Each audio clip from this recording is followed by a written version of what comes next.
Mirëmbrëma. Sot është 11 dhjetor dhe 18 vjet më parë si sot, një grup të rinjsh dhe pedagogësh branë frikën dhe i kërkuan Partisë Komuniste të spostohej dhe të lindë vend për bindje të tjera politike. Pavarësisht shumë debateve për dhjetorin, një vërtet është e paksyeshme. Atë natën e 11 dhjetorit, studentët zyrtarizuan vrasjen e frikës nga Enver Hoxha.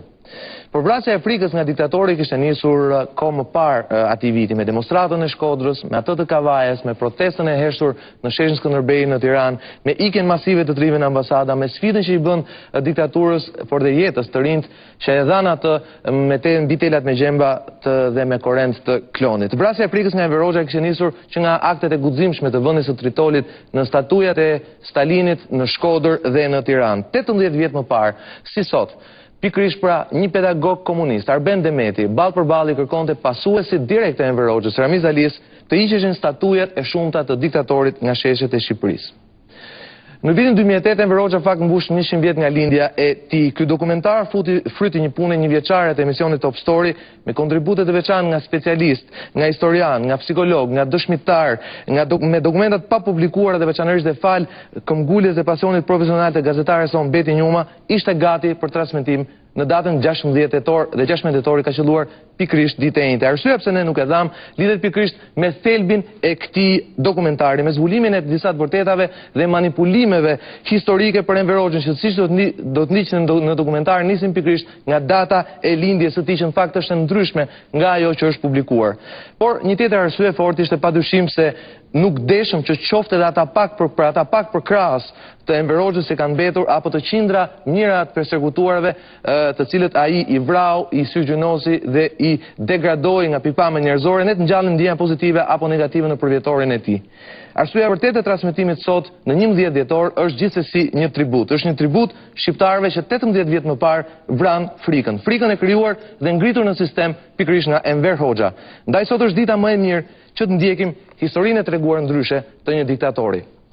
Por çfarë do të ndjekim në pjesën e parë? Do të ndjekim që nga lindja e Enver Hoxhës në një familje me probleme, në një raport thuajse inekzistent me babain e pranuar biologjik, shkollimi i cunguar dhe mungesa e prirjeve tekstuara intelektuale. Si u ndihmuan emigracion nga motra e tij dhe nga Bari Omari, të cilën ai më vonë do ta ekzekutonte. Por dhe lidhjet e dyshuara të Enver Hoxhës me shërbimet sekrete të sapo krijuara nga administrata e Ahmet Zogut.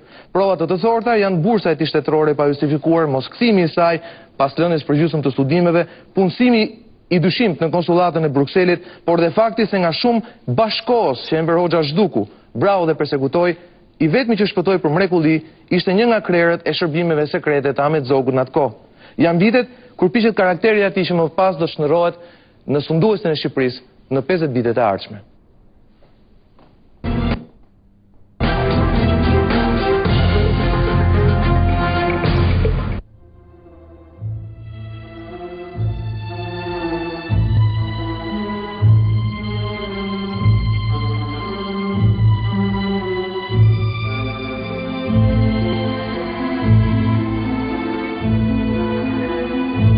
Provoj të ishte nxënës i mesëm, studenti dobët, njeri i qefeve, cigareshitës, komandanti një grupi të armatosur pa e shkrepur kur drejt për drejt armën, siç pretendonin bashkëluftëtarët e tij, drejtuesi i Partisë Komuniste për të përfunduar në njërin prej diktatorëve më të egër në botë.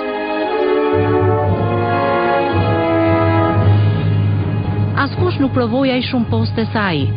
Sekretar konsullate, mësues, sekretar i Partisë Komuniste, kryeministër, deputet, antar i presidiumit të Kuvendit Popullor, komandant i përgjithshëm i forcave të armatosura, kryetar i Frontit Demokratik, ministër i jashtëm dhe ministër i mbrojtjes. Enveri ishte djali i dytë i familjes Hoxha pas Beqirit dhe vëllai i trimotrave, Farijes, Haxhos dhe Sanijes.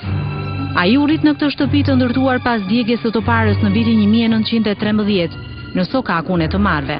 Dhe Sokak të Marrësh, përveç se në lagjen Palorto të Gjirokastrës, nuk gjeje në të gjithë Shqipërinë. Nëna Gjulihani, një grua shtatlartë që të gjithë e thërrisnin ane, ishte nga familja e Çuçajve të Gjirokastrës. Ajo njihej si një grua e zgjuar dhe ambicioze, ndërsa babai, Mulla Halili, si një burr i ndershëm, por sipas dëshmive tejet naiv dhe jo fort i zgjuar. Halili bënte punë të rëndomta si ftues gjyqi apo kandarxhi në bashki, dhe ndihmoi financiarisht nga Shoqëri Çuçi, vëllai i gruas dhe tregtari suksesshëm. Hoxha që brez pas brezi i kishin shërbyer perandorisë osmane, duke përqafuar edhe fenë islame, nuk zotëronin pasuri përveç disa pronave në dropull, predhe nga kishin ardhur 2-3 shekuj më parë. Ndaj dhe jetesa ishte e vështirë për këtë familje prej 7 vetësh. Sipas historiografisë zyrtare, Enveri lindi në tetor të 1908-s, por 16 tetori, që njihet si dita e lindjes së tij, mund të mos jetë sakt. Në librin Vitet e rinis, një botim i vitit 1988, në një nga dokumentet e publikuara, ndodhet edhe një certifikat e përdorur nga studenti Enver Hoxha për të regjistruar në Fakultetin e Montpellier. Pas një ekivok, data e lindjes shënon 3 tetor 1908.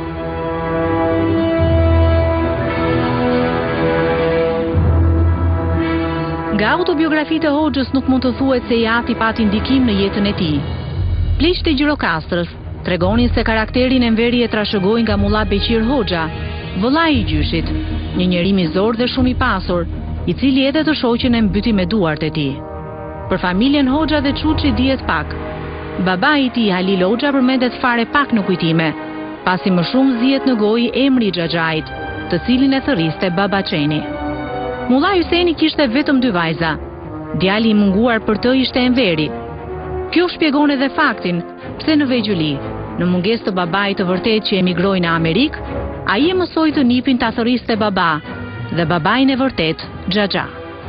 Emigrimi i të Atit dhe vëllait në Amerikë në vitin 1907, pra një vit para lindjes së Enverit, është ndër pikat më të errta që lidhen me biografinë e familjes.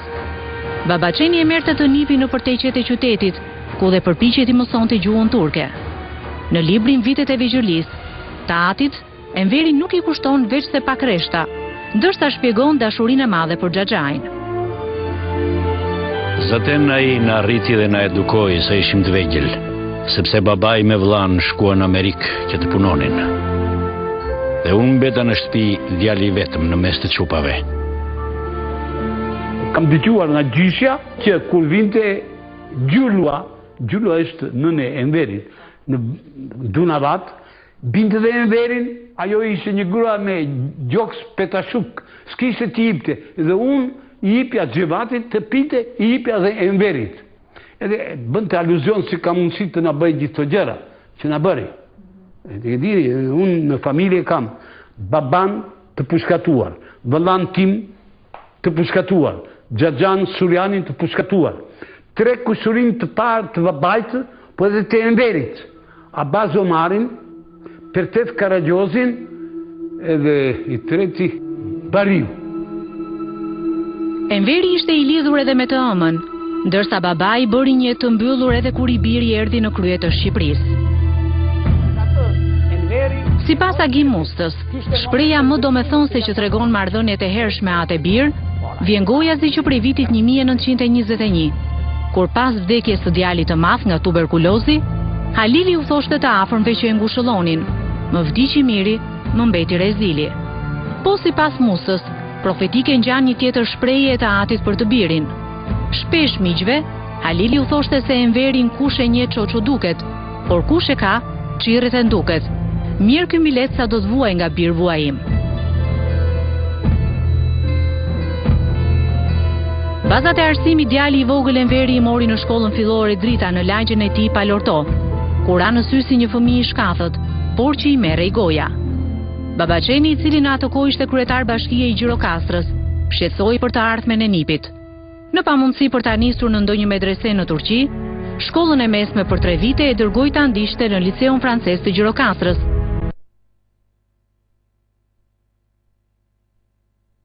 Të Vrionasve dhe miqësit me familjet e pasura dhe me peshë në qeverinë e Zogut siguruan pa problem një bursë për Enverin. Ndaj dhe vitet 1927-1930 e gjejnë atë nxënës në Liceun Francez të Korçës. Shokët e liceut tregonin se ishte i dobët në lëndët eksakte dhe vetëm duke kopjuar arrinte të merrte nota kaluese. Megjithse e dëgjoja mësimin me kujdes të madh, prapse shumë gjëra nuk i kuptoja. Në detyrat ose provimet që na jepte në klasë, sidomos ku na jepte teorema, i zhvilloja, por problemet i zgjidhja me zor të madh. Kështu që merrja notë të kalueshme, por duke mos lëvizur shumë nga kufiri i notës së pakalueshme. Fizika më pëlqente, por isha nxënës i mesëm, ndërsa kimia më dukej abstrakte. Formulat dhe kombinimet nuk i kuptoja, ndaj edhe këtu çaloja si në matematik. Ata gjithashtu e kujtojnë si një djalë të pashëm me shtatë të hedhur, 1,90 m të gjatë, të veshur mirë e gjithmonë me para në xhep, para që i siguronte nga babaçeni. Ja si kujton vetë Hoxha atë kohë. Kur kalonte muaj dhe i kërkoja lekun e zakonshëm, ma jepte me zor. Veç ma jepte duke shoqëruar me fjalët, ma rope lëkurën. Kur hynte muaji i dytë, duhej edhe ndërhyrja e anes që ti nxirrja xhaxhait ndonjë lek nga çanta. Ai nuk ishte as pak i kursyer, po me të vërtet nuk ishim. Ishim shumë holl ekonomikisht. Në këtë periudhë që përkon me fundin e viteve 20, në Korçë ishte krijuar grupi komunist i Korçës, por sikurse e pohon edhe vetë Hoxha në kujtimet e tij, kontaktet e tij me komunistët e asaj kohe ishin vetëm kontakte njohjeje. Nga Korça ku jetoi në konviktin e liceut, Enveri arriti të fitojë një tjetër bursë studimi, kësaj here në Montpellier të Francës për shkenca natyre. Shumë studiues të pas viteve 90 kanë hedhur hije dyshimi se këtë bursë i riu Enver Hoxha arriti ta marrë vetëm fal bashkëpunimit me shërbimet sekrete të kohës që gjatë viteve të liceut. Këtu ka një pikë pyetje. Pse dhe atëhere ekzistonin kriteret vetëm nxënësit që ishin shumë të mirë me mësime, që kishin një mesatare mbi 9 e lartë, ature i hypesh bursa për studiuar jashtë shtetit. Enver Hoxha nuk e plotësonte këtë kriter. Bursa ju akordua në kohën e mbretërisë së Zogut nga ish prefekti i Korçës dhe ish ministri i arsimit Hilmosi, një fakt që nuk u përmend kurrë nga Hoxha, edhe pse vinin të dy nga i njëjti qytet. Duke qenë se prefektët drejtonin edhe shërbimin sekret, Hilmosi është njeriu që ka pasur dijeni edhe mbi listat e bashkëpunëtorëve të shërbimit dhe veç mas ato në liceun e Korçës.